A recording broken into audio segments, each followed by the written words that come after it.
Félicitations d'abord à l'équipe du. Oui, j'ai allumé.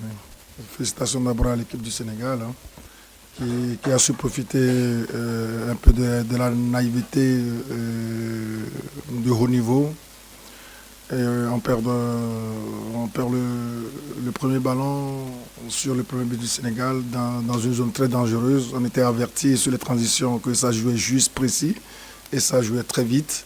Donc malgré ça, on encaisse un but. Le deuxième but sur une faute anodine et où le joueur pouvait défendre tout en restant debout parce que le ballon était sur le côté et non dans l'axe. Oui, ce sont des actions de naïveté et le Sénégal avec la grande expérience a su profiter de cette situation pour nous mettre en difficulté. Et je pense que quand vous voyez le contexte du match, si on se projette un peu sur la première partie du match, je pense que le Togo aussi avait deux ou trois situations où si on était un peu plus efficace, on aurait pu faire trembler cette équipe.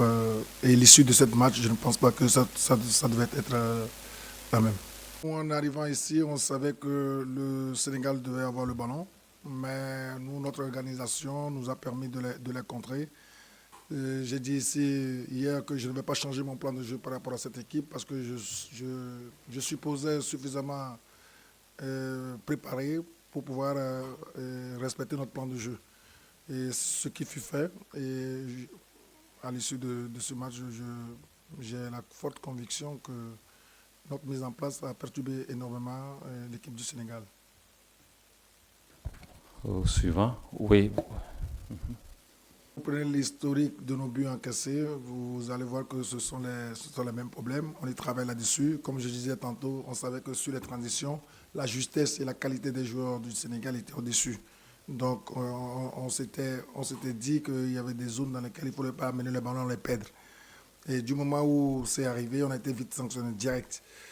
Et on a regardé beaucoup de vidéos de l'équipe du Sénégal. Et on s'est rendu aussi compte que ce n'est pas une équipe aussi.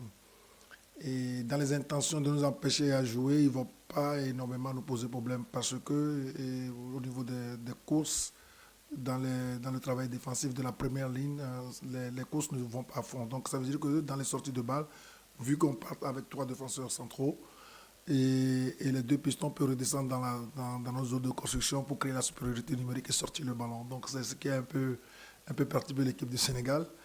Et oui, ça fait partie de nos principes de jeu aussi, mais je pense qu'on les a bien exécutés et ça a posé pas mal de problèmes à l'équipe du Sénégal.